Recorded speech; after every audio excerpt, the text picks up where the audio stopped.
Nine,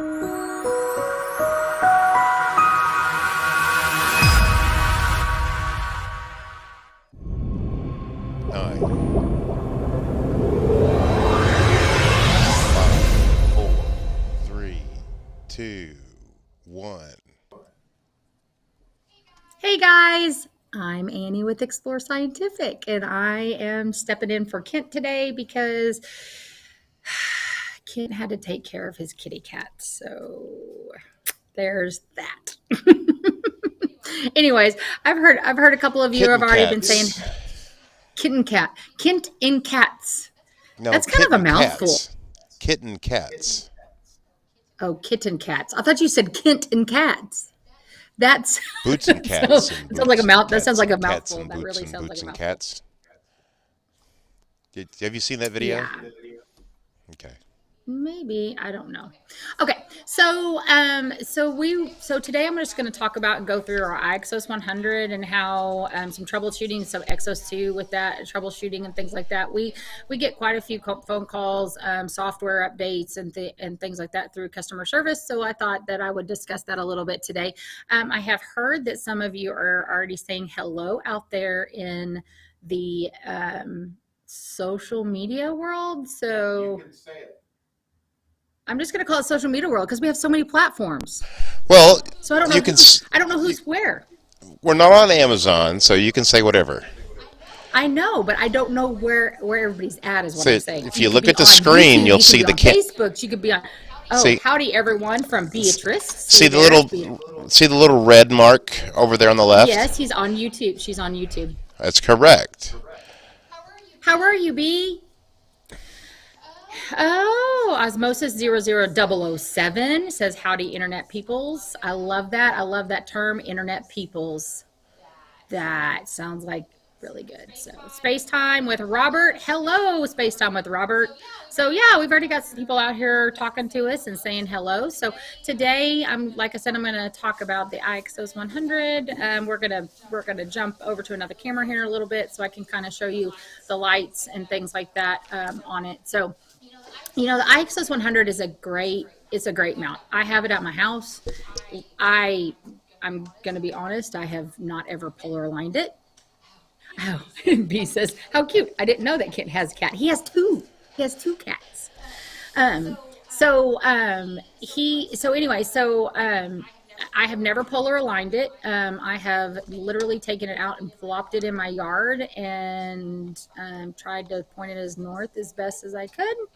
And then I started just playing around with it. So I was able to get it to go to Orion, and I have gotten one photo of that. My life has gotten a little crazy, so I haven't picked up a camera in a little bit. So I'm good, B. I'm glad you're doing good. It's really lightweight. It's really great for like astro photography, especially if you want to put like a DSLR camera on it or something like that, or even a lightweight refractor or any type of telescope like that. So it only holds 15 pounds for visual and about 9 pounds for astrophotography.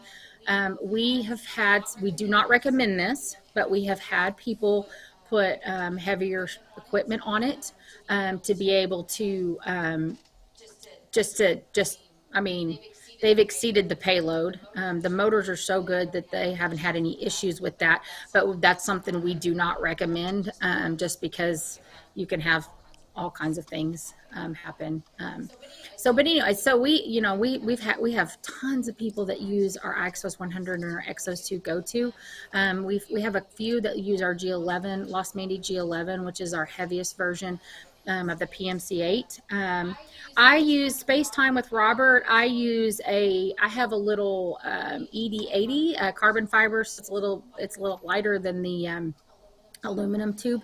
You can actually get a couple extension tubes on there and a camera on there. You just have to have an additional counterweight in order to balance that telescope out. So for doing photography and stuff like that. So but it's a really great mount just to be on the go with. It's lightweight, easy to be, very portable, easy to move around. I'm only 5'2", so one of the things I didn't like about the heavier duty mounts, like I had a Mazzo one in the beginning, was that it was just so bulky, so much. I mean, I'm short, so it was a little too tall for me, and just a little bit cumbersome to move around. So you're welcome. Space Time with Robert. Let's see. Jim Norwood says, I have an IXOS 100 in my bedroom, dutifully pointing at the stars and planets through my roof. Now that it's cooling off, I might even take it outside again so I can actually see something. So you say through your roof? So is there a window, or are you just saying like it's just imagining that it can see through the roof? I'm just a little curious now, Jim. So anyway, so I have one at my house, and my son, I mean, it's really great for my son because he's just a little guy and I'm short, so it's not as, like I said, it's great for smaller people like me. So so I take it out. I've put my DSLR camera on there. I've used it for that, and I've done some viewing with it as well. The nice thing about it, it's very easily to adjust the height. So for my son who's done viewing with me, I've put him on usually I put him on a step stool to look through a telescope. But we went out to a park that we have close by to my house. Where my house is a Bortle 3 sky, but unfortunately I live by a cemetery, and they think there needs to be spotlights on the cemetery. I don't know why. Who knows? Got to make sure the ghosts stay put. I don't, it's really strange. It's really strange. And then of course at the end of my driveway is not very long. There's a huge street light. So it's very difficult to get in a really dark location at my duplex. So it's a little frustrating. I have a huge yard, but I can't utilize it like I would like to. But anyway, so we decided to go to a park close by that's in the same town I live in. And it was really dark, and so we took that out. The really nice thing about this mount is that I was able to adjust the height for my son because I forgot his step stool. And so, like any great mom, you improvise. And so, okay, Jim, it's pointing, but we can't see anything. You should if you just cut a hole in the roof and then put a window in, then you won't have to ever take it outside, right? Or just make the whole roof glass, and you like a dome, then you won't ever have to take it outside. But anyway, so I was able to adjust it for him, and he was able to see very well. And the only thing I didn't like about doing that with him was with a step stool, he's learned to keep his arms behind his back when he's doing viewing, and he, of course, grabbed my telescope and ripped the focuser off. So it wasn't secured on there well. But that just happened. So of course I didn't have anything to fix it. And so there went our night of viewing. That was the end of that. So, but that's okay. Things happen. Kids do things, and I'm glad he's excited to look at the stars and things like that. So, but yeah, so let's go into a little bit about some issues that you could have with the iXOS 100. When you get your iXOS 100, the firmware should be updated. We do have sometimes we have it where it'll connect. You can see it's connecting and it won't move, or you get the app open and there's not a compass rose, and there's just some little tricks and tips that we have here at Explore Scientific to be able to fix those issues. So the iXOS 100 has its own Wi-Fi network. It does not have the internet. So a lot of people think Wi-Fi, internet. They are combined and together, and they are not. So so when you first hook up to that network, you're going to have, it'll say secured, no internet. That is normal. That is absolutely normal. That means that your mount is connected and it's perfectly fine. So because there's no data in the internet to be going back and forth between it. You just need to be able to use it through that. So so you have that, and then it reminds me of like my Fitbit watch. You just connect it to the Wi-Fi and it reads it on your phone. So yeah. But it doesn't have like information, you can't search the internet on it or anything like that. So then you have that. So what we usually figure out is people will connect and then they'll open up Explore Stars and they'll find that it's just sitting there saying, please wait. That usually means that the Wi-Fi channel that you are on has a lot of traffic on it. And there are 11 channels inside of the network that you can switch and change to. So that requires, there's two ways to do that on the Wi-Fi, on the Explore one. You can either hook it up to a computer, which you'll need a micro to USB cable that has data transfer on it, not one you use to charge something. You'll need to use that to be able to hook it up to a Windows 10 device.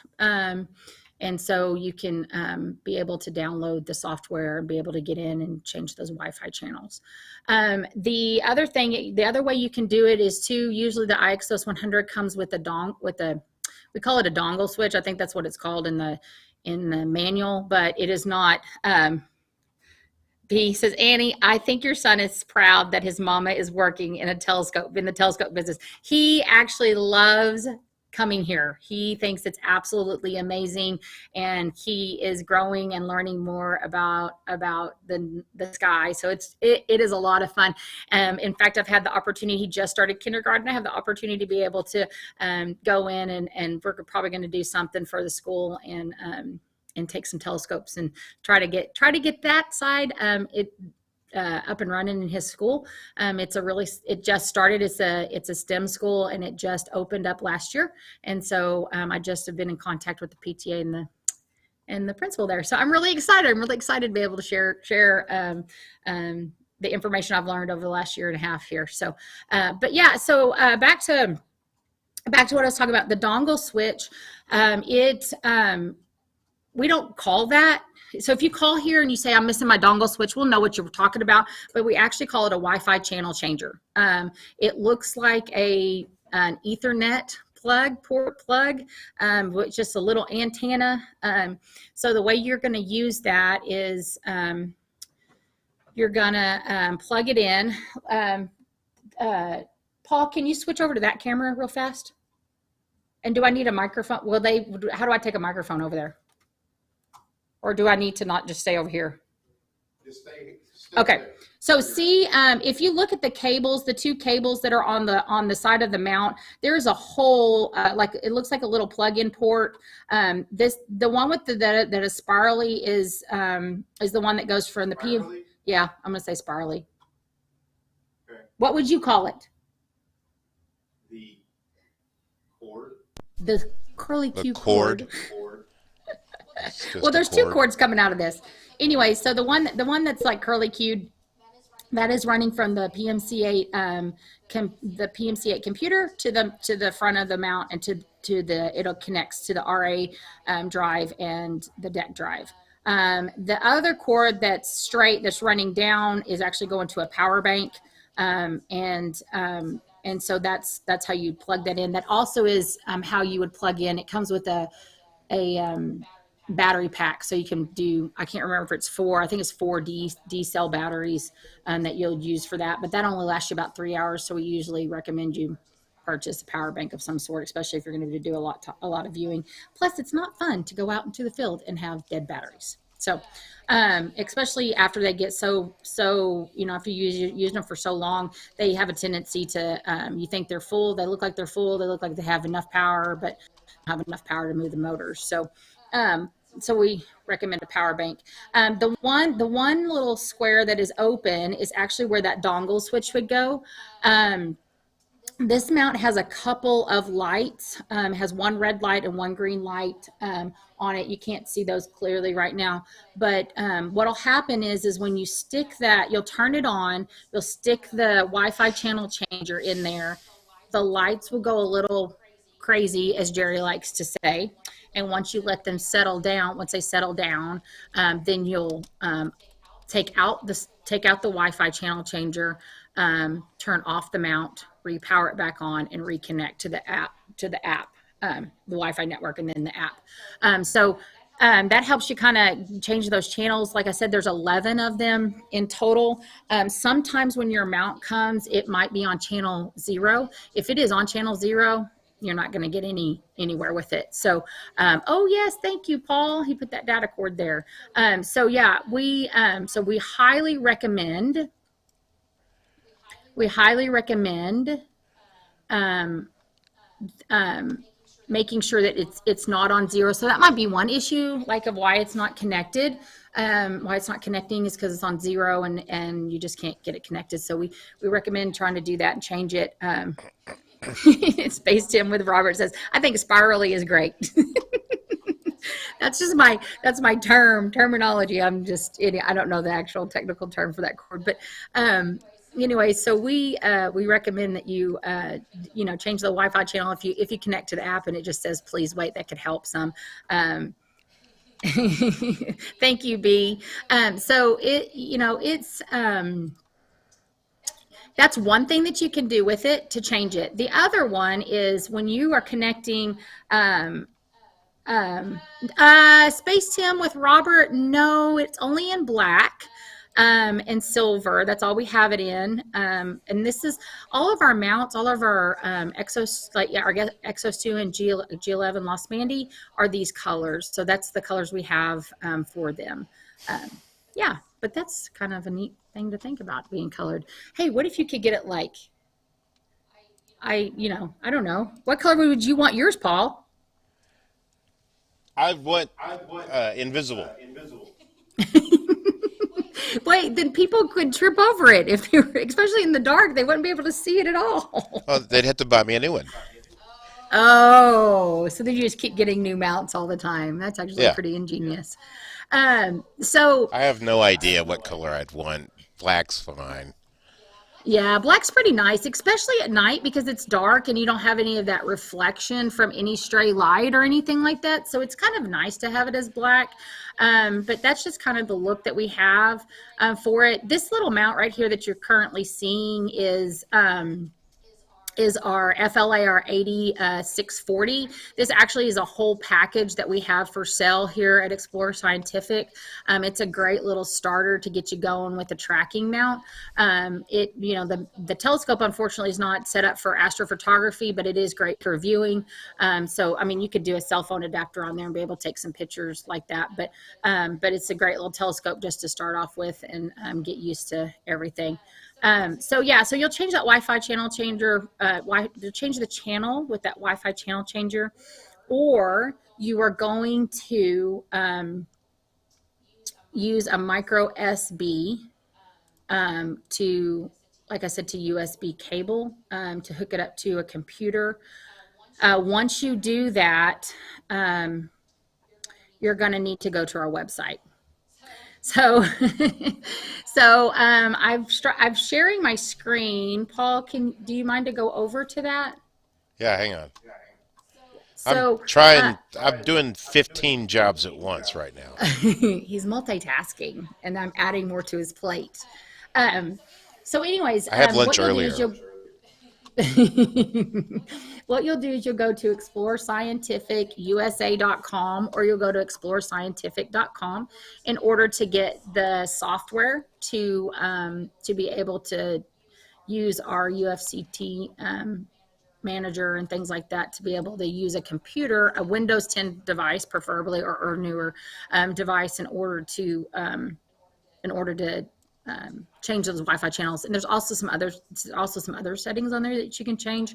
I'm not going to go into detail about that today. I'm just going to talk about a little bit of troubleshooting. And right now we're talking about the Wi-Fi, changing that Wi-Fi channel. So what we have here is, this is our website. As you can see, there's a little slider and all the stuff that we have going on here, cells and things like that. So what you'll do is you'll go over to mounts, and then right here says PMC8 go-to mounts. You'll click on that and it takes you straight to our PMC8 page. And then you can see this is our iXOS 100. It's about to have Bluetooth capability. We are currently, I think the app is going for the Apple phone right now. And so, so we're updating that right now. So, and then this is our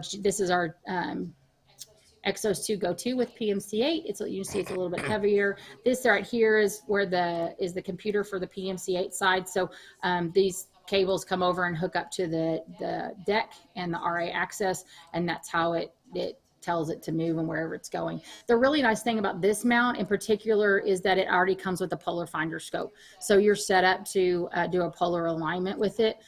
So you've got everything you need right there to utilize and get it all aligned properly and stuff like that. So the iXOS 100 does not come with a polar finder scope, but it does have a peephole on the front end of it. When you turn the RA access sideways, horizontal, you'll be able to see that it has a little plug on the front of it, just a little tiny rubber seal, but you'll be able to, and then the back end has a cap that you unscrew, so you'll be able to polar align it. Let's see here. Okay, so back to, I got sidetracked, sorry. Back to Squirrel. Yeah, squirrel. Back to software. Okay, so right here it says Explore Stars software. And so obviously there's a special note, Windows 10 wireless connection issue. So Windows 10 did this wonderful thing after we made the programming. They they did an update or something, and so it caused some issues. So this is one of the other troubleshooting things that you can do. If you've called us and we've gone through all the other stuff and you're using a Windows 10 device, we'll eventually get to this right here in order for you to troubleshoot your mount and get it kind of up and running. So it's like a last minute or a last resource, I guess you would say. So you can download the Explore Stars app here if you want to. Again, the Apple is only for the cell phone. Our mounts will not work with MacBooks. So if you are an Apple user and you have a Mac computer, you can do a back end. It'll show on here in just a minute. There's some work through for that, but usually we usually say just get a Windows 10 device and utilize it that way. So let's see here. So we're going to scroll down. So it talks about Explore Stars. And then there's the Android. The Android, in order to download the app for the Android tablet or for an Android tablet, you have to use a computer. So you will download that software. You will drag it into your pictures. I'm sorry. You will drag it onto an SD card. Excuse me. You'll drag it into an SD card, and what you'll do is you'll download it into the pictures folder and then unzip it and then drag it into the SD card. If you're finding that you're having an issue with that, sometimes we recommend that you just don't unzip it and then drag it onto an SD card. Once it's on the SD card, you can extract it and everything will be there, and then you'll there is a video tutorial on our YouTube page. Oh, for the Yeah. Android 10? Oh, that's awesome. Well, it's the same process for the most part. Yeah. So you'll be able to, and then you'll put that SD card in that Android tablet, and away you go. So I just troubleshot one with a customer the other day, and sure enough, we ended up not extracting his files and dragging them onto the SD card and then extracting them there. So everything was moved over. Because sometimes you never know. If you move a file, something might stay on the computer and not get moved to the SD card. So sometimes not unzipping it works as well. So let's see. So we're going to go down. Okay, so this is all about the PMC8 and all the things it can do. So this is where we get into the go-to side of it. So in our computer portion of it. So the universal firmware, you're going to need the 20A01.2 software installation kit. You'll open that. It will download it into a zipped file in your downloads folder. So you're going to what you'll do is you'll go in. You have to extract all in order to get to all those files, and you'll download our UFCT. And there's 2 of them in there, so you'll download both of those, and then you will and then you'll make sure that you upload those onto your desktop. They usually do a like a tool, like a shortcut onto your computer, so it's a little easier to use. Once you've downloaded that, the UFCT manager, tool manager will is where you go into and you change. There it is. You'll change the Wi-Fi signal. So you'll have a couple of different boxes in there. One of the UFCTs is for updating firmware. Another one is for changing the settings and stuff on your mount. We just have the older one to be able to update the firmware from one to another. We've had a couple of people. They connect to their mounts. The compass rose is there, but the mount just won't move. So usually when we start troubleshooting, we'll check the power, make sure the cables are good. Because, if you don't have enough power, that's what I was like talking about the batteries. If you don't have enough power going to it, you'll still hear the motors, kind of hear that humming, that noise, and the motors won't engage and move. And so sometimes we try to troubleshoot from the bottom up. So, if there's not enough power to it, we'll check that for you. And so try to figure out what's going on there. And then if it's still not moving, we'll go into let's update the firmware and see why it's not doing that. And we even do this with the Exos 2 Go-To mount. The really great thing about the Exos 2 Go-To is if you eventually have to send it into us, you only have to send that silver box. So you'll keep your mount head and stuff. And so especially if it's a software issue.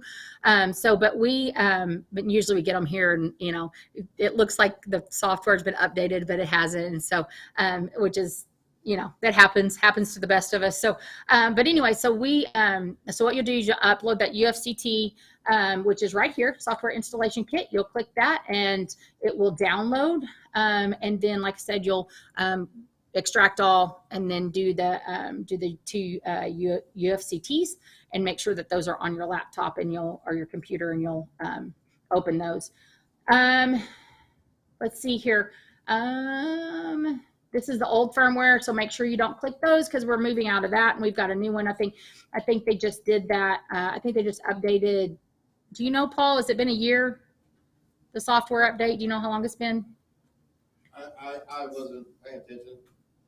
Or the software update. Do you know how long it's been? Have you heard Kit and them say? I think. No, I'm not in that loop. Oh, he's not in that loop. I think the software was updated last year sometime. I think that's whenever we went to this new software. So if you've bought an iExos 100 from us, in the last few months, then most likely your firmware is updated. But if we're troubleshooting with you and we find that we're still having issues, we will go to this and ask you to do this. And again, remember, you're going to need a USB to micro cable, data transfer cable. So, so here's PM State Utilities Manager. It talks about all that. Here's ASCOM standard platform. So if you want to put ASCOM on your computer, it'll tell you how to do that. And then here is the Indy driver, the information for Mac OS, and the workaround to be able to do that. You have to have these drivers in order to use the mount through Mac. We've had a couple of people use their Mac and do, I can't remember what it's called. I missed that. Sorry, Paul. I'm missing those comments. I apologize. I can't remember what it's called, but they'll do like a Windows 10, some kind of platform. Just don't try using the polar tunnel peephole if you have the legs shortened for your son, George. Yes, Jim, definitely. Well, I don't know. No, just kidding. No, I totally understand that.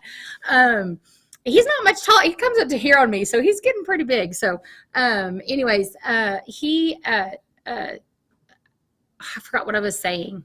Okay, so the Indy driver. So we had somebody with the Windows 10, put a Windows 10 somehow on Mac OS, and because we have never tested that and we really don't know how those files work and stuff like that, we cannot guarantee that it's going to work. And unfortunately for this customer, it didn't work. And so we recommend Indy drivers. We know that they work for a Mac or for Mac users, and or we would really prefer a Windows 10 because then it's definitely going to work. So, you're adding a little bit of extra troubleshooting to the process. So anyway, so that's that. And then of course we have the open go-to community that you can get on there. And if you ask questions and stuff, there's always people on there that'll be able to, you can query the forum and find topics and things like that. So okay, so we went over the Wi-Fi, just spent 30 minutes talking about Wi-Fi, Wi-Fi issue. It's so interesting how, one little thing can make something not function properly. I mean, we've had it where the little end of a wall plug-in was, defective. And so we're here to help you. We're not going to say, oh, tough luck. We want to troubleshoot your mounts for you and try to figure out what's going on with them and get them up and running. So now that I've talked about Wi-Fi and getting it connected, once you go through those processes and you're able to, even on a computer, go through the UFCT, you'll open up, and then you'll see different boxes. It'll read your mount, and you'll say, you click, I can't remember the name of the button now, but you'll click a button that says get information or something like that, and it'll pull everything for you, and it'll show you what your Wi-Fi channel is on. You'll hit Y, you'll change the channel, and then you'll hit update configuration. And then once you do that, then you'll go back in, turn off the mount, turn it back on, and then reopen Explore Stars and see if it's still got a please wait. If it has a please wait, then you start the process all over again. It takes a little time. There's 11 channels. The fastest way to do it is you can get a Wi-Fi. There's a program. I don't know the name of it off the top of my head. If Tyler was here, he would. You can usually see how much traffic's on your Wi-Fi channels that are around you. So you can download that software and be able to see. You can see how many devices or whatever is on each channel, and then you can change it to one doesn't have a lot of traffic on it. This right here, what I'm showing you is our PMC8 programs reference guide. It's great for telling you what the lights are for, especially if you have an Exos 2 go-to mount. That's a common question that we have. This this program reference guide does not come in any Exos 2 mount or PMC8 mount box. This is something that you'd have to download off of our website. So if you're wanting to get into like the technical side of it, then I would recommend downloading that to see what each light means. And I think this is geared more to like the Exos 2 go-to, but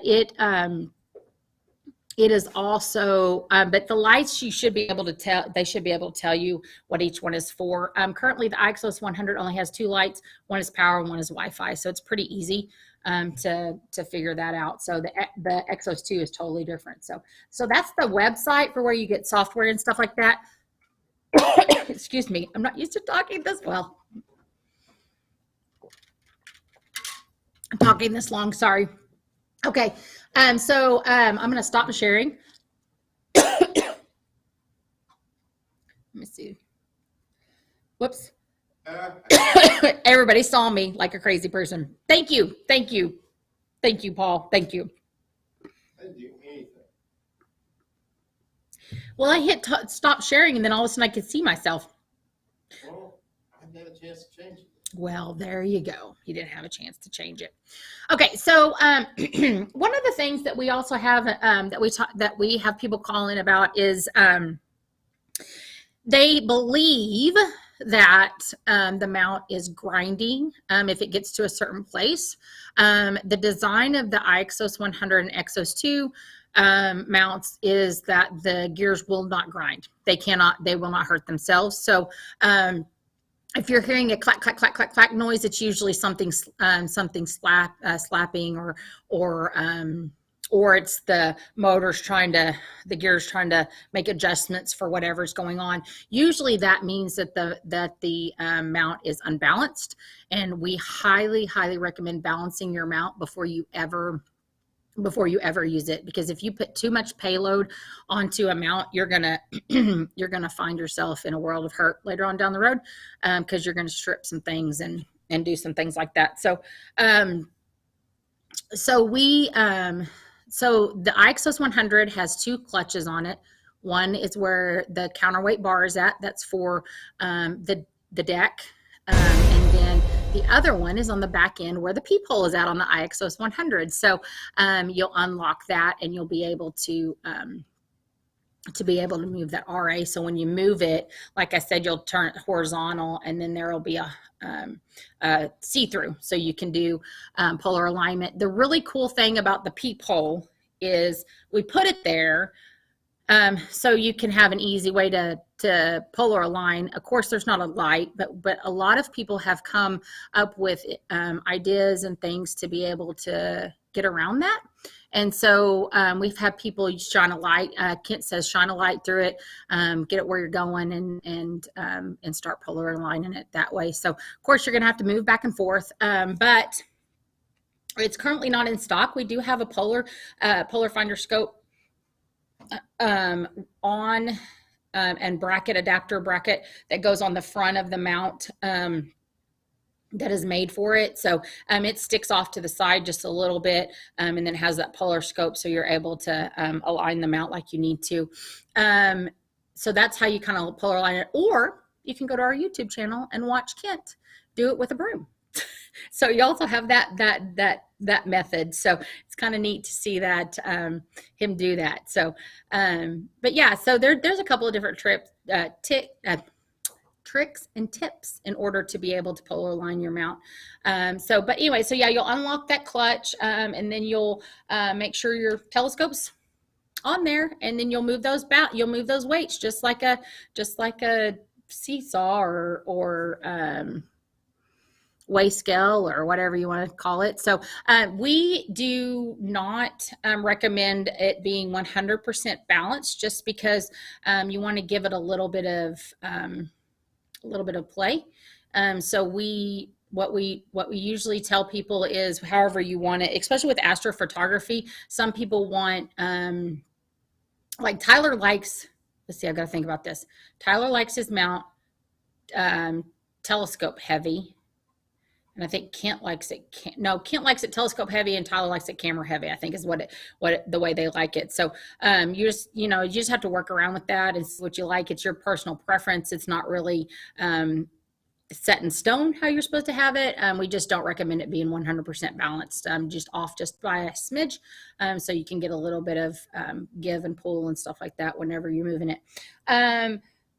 So there's that. So if you hear any clattering, or you hear anything, or it's just having a hard time getting up and moving or whatever, then we would recommend that you balance that mount.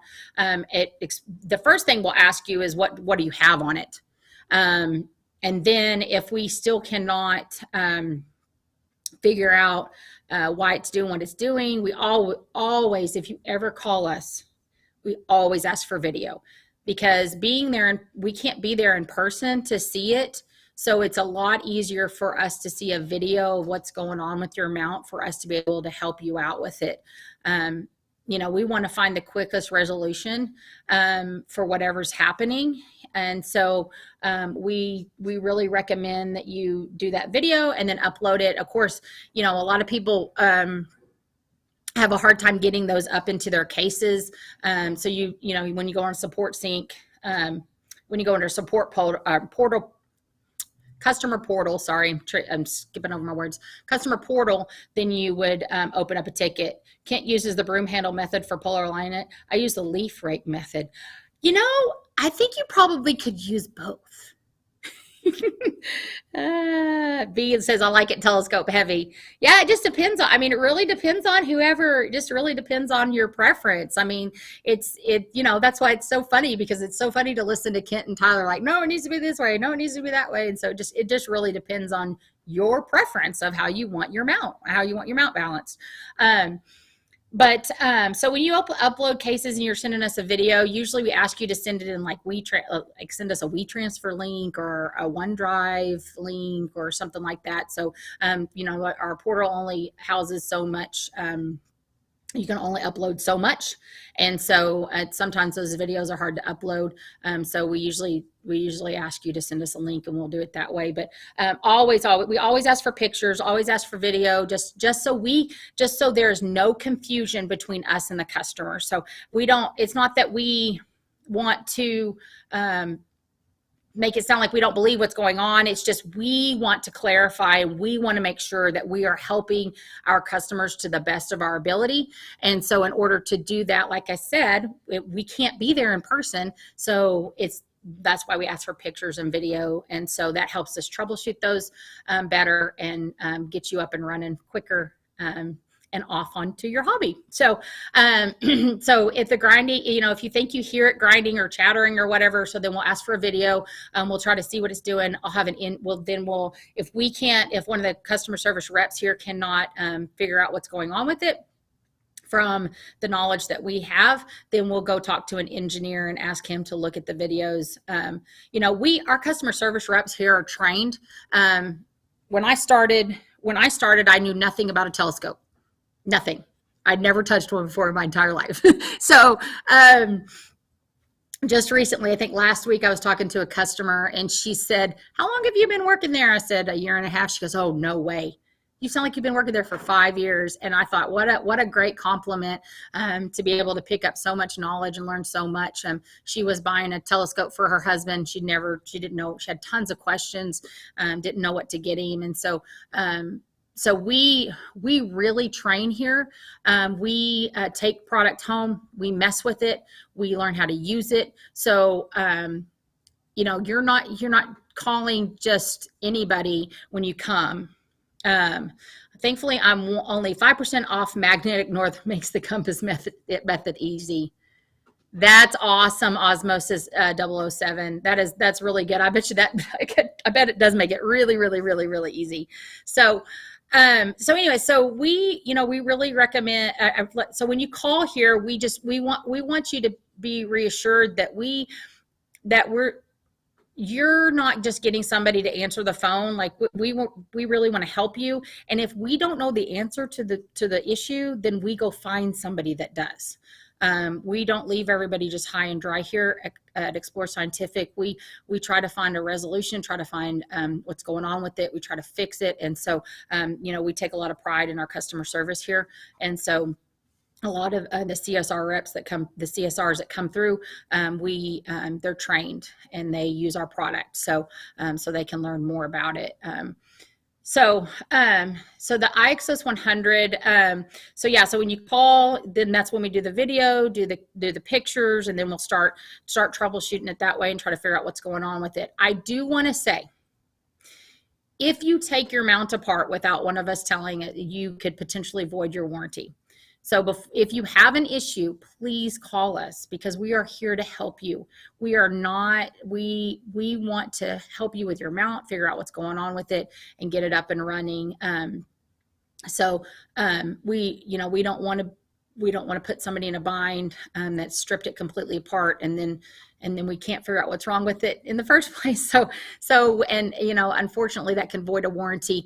Let's talk about warranty for a minute, because I am the Explore Alliance members liaison. I know about, we have an extended care program, so I kind of manage that. And so if you get a mount in, or you buy any product here with Explore Scientific, you can join our Explore Alliance Platinum membership. It's $99 a year. You will get a $100 gift card back to use towards product on our website, or you need a special order something, you just call and use it. But it doesn't go back to member fees. So it goes straight back to product. But it's a no fault extended coverage, extended care plan, I guess you would say. It is not a warranty. It stays with the customer. It is, so if you buy a mount and you decide, I want to upgrade, and you sell that to Joe Smith or whatever, that membership is going to stay with you. It's not going to go with the mount. So it's a great program. You also get VIP access to events and discounts and dibs on new product and things like that. And so we recommend, it's something we recommend that you, if you're going to spend you're going to spend $600, you might as well pay the 100, get that $100 gift card back, apply it to the mount, and then you'll have an extended care program for your mount or whatever it is, telescope, whatever it is you want to buy. So anyways, so we have that to help out with some of that. I'm just trying to think of any other troubleshooting issues that we've had, troubleshooting things that we've had with the iXOS 100. Oh, let's talk a little bit about the drives. So the drives are belt drives, okay? So a lot of people think that they're too tight. So you want to have, when you do the belts, and there's an adjustment in there that moves the gear up and down. So what you want is you want it to be just a little loose. You don't want it to be too loose, because what'll happen is if it's too loose, then the drives, it's not pulling, and then it won't go, and so the belts slip off and things like that. So I would make sure it's not too loose. It's really a fine adjustment. But there is a way to do that. When you open up the covers, you'll be able to see there's an adjustment in there. Of course, big hands are sometimes hard are hard to do, to use that. So, and like I said, here at Explore Scientific, we all have messed with a mount. We all have adjusted it. We've all tried to put belt drives back on. We have all messed with stuff like we don't just look at it and go, okay, no, we Kent makes us go in there. Kent makes us go in there and mess with stuff and teaches us stuff and gets our brains working and and understanding how a mount works and how it goes and things like that. So we really try to be in your shoes and understand what's going on with a mount, so we can help you the best of our ability. So yeah, so you want to make sure that belt drive is just a tad bit loose and not really tight. If you get it too, The star party that's coming up. yes, I'll put yes, give me just a minute. If you get it too tight, you're gonna have too much. It's gonna have a hard time going, and so you're going to find it's kind of lagging a little bit. So you want to, you got to adjust that. So that's something else that we have an issue with. So if you feel like your telescope isn't moving properly, we might have you start looking at those and adjusting them and stuff. So okay, so Paul wanted me to mention we have the Arizona Dark Sky Party coming up. Actually, it's turned into a festival. This thing has turned into a festival, and it is amazing. We, the community, has come together to promote dark skies, and so at Oracle State Park, and it is absolutely amazing the things that are going to happen there. I think there's going to be some artists, there's going to be food trucks, there's going to be music for during the day kind of thing, and then of course there's going to be viewing at night. There's going to be David H. Levy is going to be doing speaking engagements and things like that. So the tickets, you can go onto our website and get the tickets for it. The ticket includes a campsite and entrance into the park. Oracle State Park is usually not open at night. It usually closes. And so your ticket will let you in and out of the park to be able to go wherever you need to go or do whatever you need to do. Some people might stay in town and leave their stuff at the location, and so it just kind of depends. Or you can camp on your spot and stay with your telescope or whatever it is you are bringing out. There's a lot of stuff happening. I've been in those meetings. It's been really neat to see that community come together and promote that. Mike Wiesner has done a great job in getting it together. And so, and the ladies there, they've just a great camaraderie. They've come together and just trying to promote that. And it's really neat that a town in itself has decided that this is important, and they want to make it, they want to make that better. So that's really neat. What an inspiration to other cities to be able to, come together and do something good, So, but yeah, so that's a great opportunity. Highly recommend that you hop on over and get those tickets. We're going to have, let's see, Kent's going to be there. Scott's going to be there. Tyler was going to go, but he's not going to be able to go. So we'll have a couple of representatives here to be able to do that, and to do that show. So speaking of Scott, he's walking in the room. Are you lonely? I am all by myself, Scott. I'm making it. Look, I have 10 minutes left. Oh, did I put on like audio too? I don't know. You'll have to ask Paul. You'll have to ask Paul. Yeah, just sit. Oh, look, here. Oh, yeah, just come sit by me. Do you have a chair? I think that chair right there, Scott. This one? Yeah. Yes, that one. But I'll run over like cameras and. Oh, you got to go through the maze. Push that table that way. Scott's coming to join me. I always like it when Scott joins me. We're talking about the Arizona Dark Sky Party. Oh, okay. I've been going over how to troubleshoot an iXOS 100 mount and an Exos 2 a little bit, and okay. so now he's gonna. I'm almost there. It's like a whole thing. Okay. Those chairs are heavy. I know they're way heavy, and especially when you're lifting them over lights and boxes and Mhm. stuff. How's it going? Good. You have to like move over a little bit. So see right now I'm like halfway. There we go. Okay. Anyways, hello everybody. Nice to see you today. So where were you at as far as talking? I was just talking about how the community of Oracle has come together. Oh yeah. And how our Star Party has turned into more of a festival, and and I was just stating that it's such an inspiration to other cities to be able to come and say this is an important thing that we need to be doing. And this is not the only city that's done this in the world. Yeah. But it is important that that this whole community is embracing dark skies. Because. It's not just, us stargazers, of course, dream of dark skies and seeing the Milky Way and all the rest of it. Yeah. But what's really important about dark skies is bird migrations, animal life, human life. We actually really do need dark. Yeah. The people take antidepressant medications and anti-anxiety. I'm talking like with a bunch of anxiousness right now. He's anxious right now. But anyhow, it's been a busy day today. But on any account, it is something. It's therapeutic. It's got loads of health benefits to be in dark skies. Yeah. It's just needed, and we're not designed. The human body is not designed to have the lights on all the time. And so, and there's a lot of people who actually sleep with lights on all the time, right? That's crazy. Is that you? No. No, I'm gonna tell on myself. I have a hard time going to sleep, so the only way I can get to sleep is to turn. Here we go. Look. I'm like, whoa, that's really close. Okay.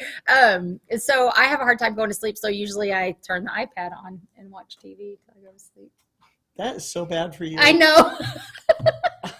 That's really bad. Even that yellow, it says it's like night version or whatever. It kind of goes like a tan or a yellow color or whatever. You're supposed to turn the darn thing off. Dark is what you need. Yes, I know. Dark is what you need. In fact, if you go back through the shows for Explore Alliance today or Explore Alliance Minutes, you'll see one day Tyler and I were talking about a paper that I had found on night. Oh yeah. On different things that you could do at night and things like that, and what it does for you, the health benefits of it. And yeah. Well, there's people who go to special clinics now because they got a sleep disorder and stuff, and they think that, well, if I just take more chemicals of some sort, I can get more rest. I think the problem is I know, then we'll be impacting a multi-billion-dollar sleep aid industry. That's very true. So. Well, I know for me personally, my brain won't shut off. That's why I don't like it. It just doesn't stop. So that's why I turn the TV on, because it makes it stop. And the electronics or whatever make your brain stop. I quit thinking about the 20,000 things I need to be doing and taking care of. It's like literally vegging out, That's why I don't watch TV during the day. I don't watch TV. That's the only time I watch TV is at night. Is at night. Only time I watch And how TV. many hours of TV do you get at night? I probably get 10 minutes at night. Oh, 10. I'm like asleep. That's not bad. Yeah, I'm right? asleep. I'm asleep. And then of course the iPad, eventually just dies or it turns off or whatever, goes to sleep or whatever. Or you throw it on the ground or something. No, it's all the way. I can't reach it. You can't even reach it. It's a little 12-inch and it's like way over there. Way I mean, over there. yeah. So Okay. I actually need my glasses to watch it, but I don't use it. So. Well, birds don't Mhm. use iPads to get more sleep or anything. Harold so, says right? deep breathing will heal you, Annie, or It I'll, will. or I will pass Harold out. Harold is a meditator. I can tell. Oh, is he? He is. Oh, He is. very nice. That's what very you nice. should start doing is meditating in darkness. In darkness. How do you do that with a 5-year-old? You do it with him. You challenge him to meditate. I could actually see him. Where's the cars, mommy? I don't know what you have to do to coax him into it. He'd be like, what are you doing in here? Flip the switch on. Right. That's true. That's the way that would go, but that's okay. No, I really find that the best time that I actually clear my mind and relax is when I'm going like on a long drive. I like that. Yeah, long drives work.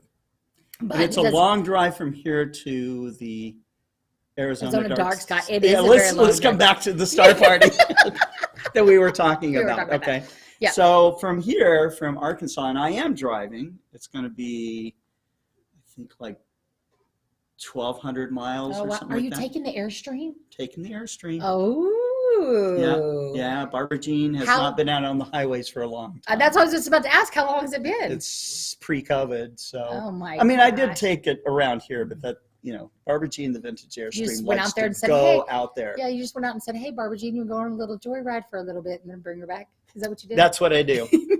That's what I do. I go out and get her a bath. I take her to a truck wash and stuff. let her wash But stuff. no, it'll be there, and we'll have at least our 20-inch Dob on display there, so you can use that. Yes. And we'll have some thermal imaging devices. Yes, It's gonna be cool. yeah, that's really fun. We're going to have some door prizes there Mhm. to give away. We're going to have speakers there. Mhm. There is going to be music. There is not all night long, okay, but there's going to be bats there. You can go on a bat experience. I know that sounds Not like a lot of fun. bad, bat, B-A-T, bat. Bad experience. A good good bat experience, experience. right? And what else? Scouts are going to be there doing their thing with Mhm. STEM and stuff like Mhm. that, so that's going to be fun. And it's always fun just to kind of get out under the stars with your friends, Yeah, yeah. What a great way to like communicate. Have a community. how to event. make Yeah, friends, Yeah, Yeah. to get out and do stuff. I mean, with COVID, how many of us actually got to get out and make new friends? Gosh, not very many of us. And Right. so now we're all trying to do stuff like that. Right. That's 'Cause right. we're tired of being stuck in the house. We're the whole tired of time. being stuck in there. So, yeah, I was talking to David Levy. Of course, David Levy's going to Mhm, be there too. And if you're going to Arizona Dark Sky Star Party, you'll be observing with one of the great Mhm, amateur astronomers of the world. Mhm, So, mhm. Yeah. and what else? I don't know. There's so much. There's so much to do there. Howdy, Sentinel. Sentinel? I think it's Sentinel Nagapan. Sentinel Nagapan. Yep. Yep. And so I he think I watches said our shows Sentinel. regularly. That's very nice. Yeah, we missed having your son on Global Star Party. So hopefully next time we can do that. Absolutely. And I don't have to have a lot of sleep. He at all. meditates. He meditates and he doesn't have to sleep a lot. Yeah. Meditation's good for you. What the question is how much is a lot of sleep? Well, they recommend 8 hours a night, right? I might get 5 or 6. 5 or 6. It's better than 3 or 4, right? That's right. Right? I Better than imagine 3 or there's 4. some people, maybe they cat nap or whatever. Yeah.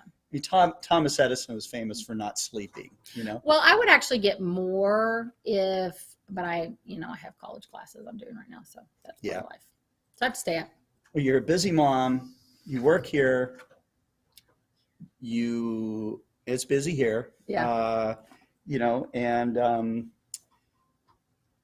And then you can't sleep because you got Too many things I gotta too be many doing. things I should thinking be about. doing the laundry. I should be just, putting the yeah, dishes just in the write down, the dishes notes and all the stuff that you need to do, and then pick up a good book on calculus and try to do some equations, okay?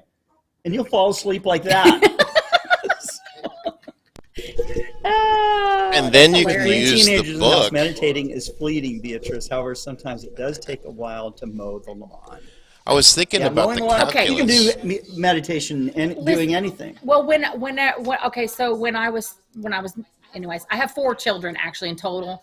So when my older 3 were little, I homeschooled, and so that's what I would do. I would go. We had 2 acres, and I go out and mow, and I loved it. I loved mowing. I get a lawn, you're mowing. Hey, Scott. How's that? I don't need that. We can't hear you, Paul. Can you hear me? We can hear you from here. Yeah, we can Yes. hear you now. Yeah. So I was thinking with the calculus book, you can get to sleep and then you can keep yourself warm with it in the winter. Yeah, Paul. If you wrap the book around your head, or I was thinking matches. because a lot of the heat goes out the top of your head. So It's hilarious. good put the kindling. book up Those like papers, you rip them out, start a fire. rip them out. That's true. If it's one of those thick calculus books, that's right. Poor Paul. I have before we go, I have a question for you. There's something called a blanket, Paul. But I don't know. I have a question for you. For me, Yes, for you. okay, If you had to pick one feature of our iXOS 100, yeah. what would you say is your favorite feature of it? Oh, geez.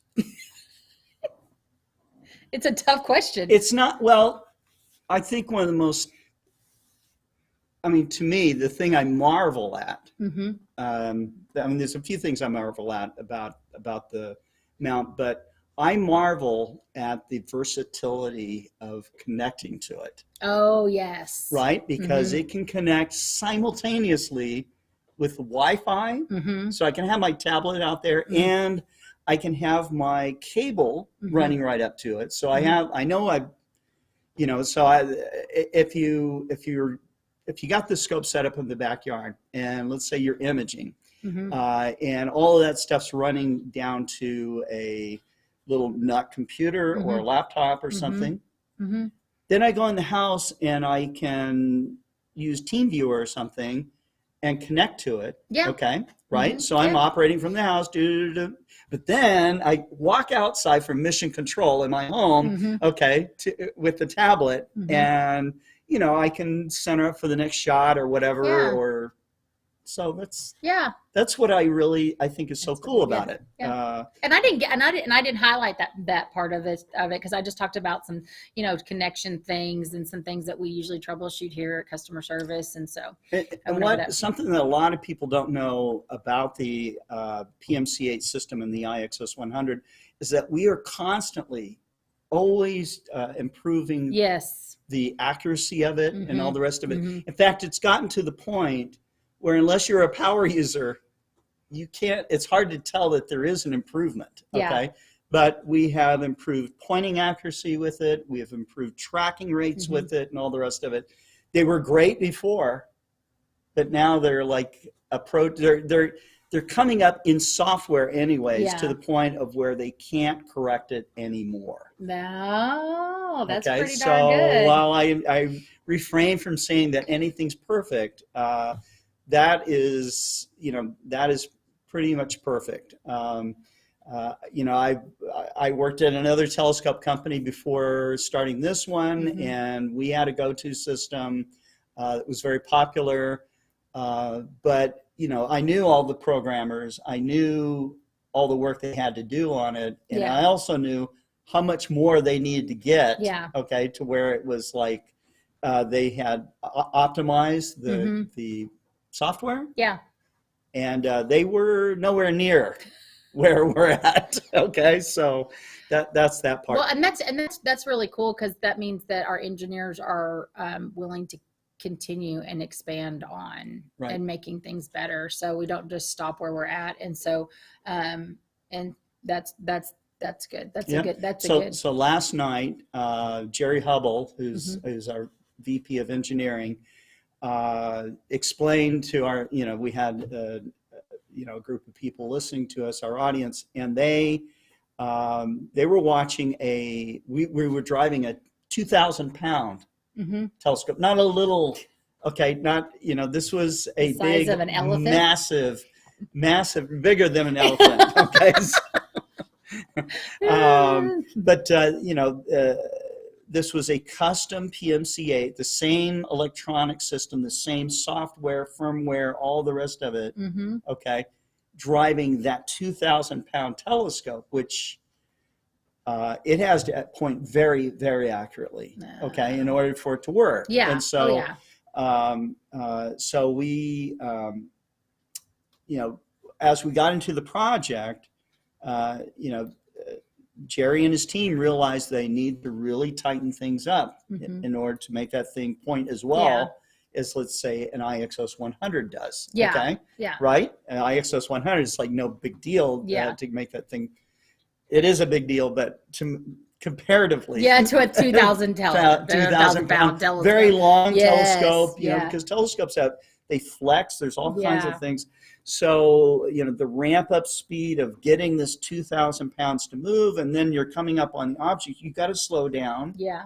Because if you go bam, bam, then you're going to be past it. You're going to overshoot it. You're going to undershoot it. Those kinds of things. So we had to precisely move that telescope. And so all the new firmware upgrades that we had to do for that 2,000-pound telescope are now running the IXOS 100. That's awesome. So there you go. Yes, Osmosis 007.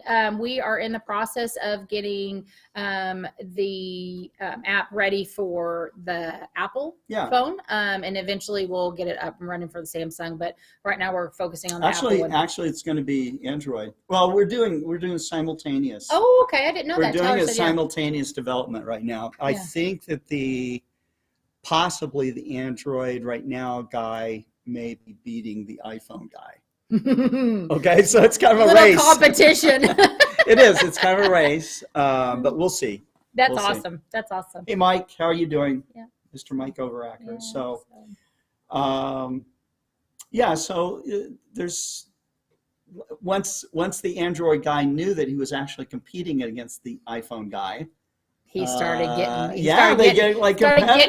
getting after it. That's what a great incentive to be like, I don't know, competition does a lot. It does a lot. So we should do that in customer service, right? You only answered 500 calls today, but Annie answered 600 calls today. Okay, so you got to beat her, right?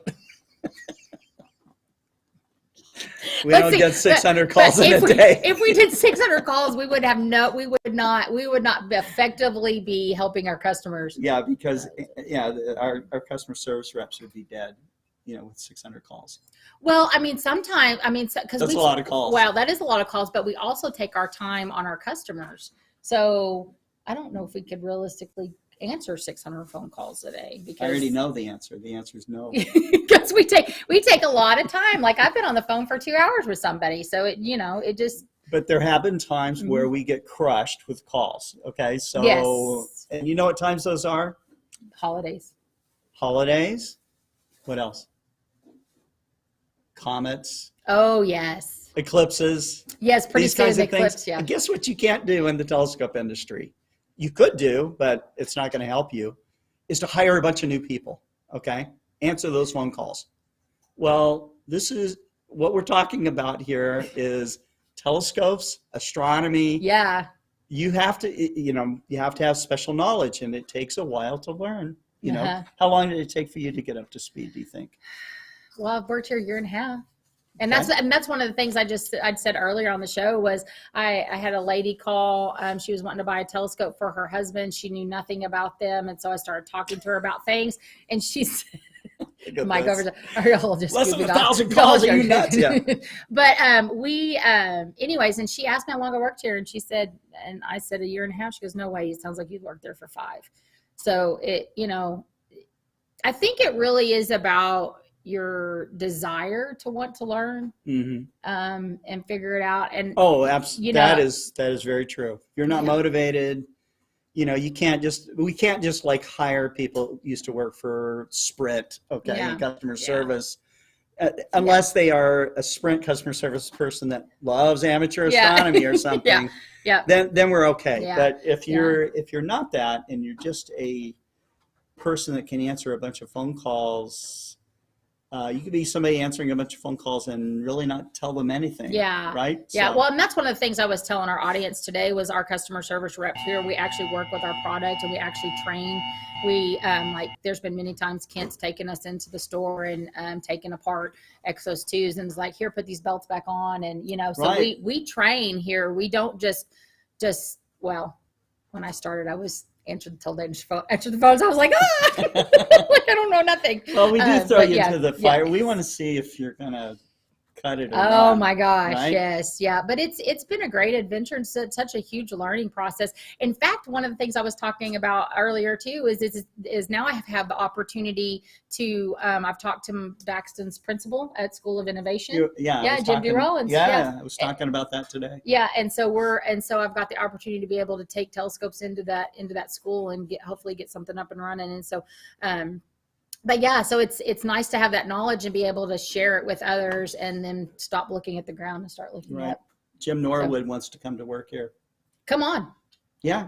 Jim, I mean, Tulsa's a great place, but it's nothing like Northwest Arkansas. You could just get that pass that you don't have to stop at the tolls, just straight on through. Keep going. That's right.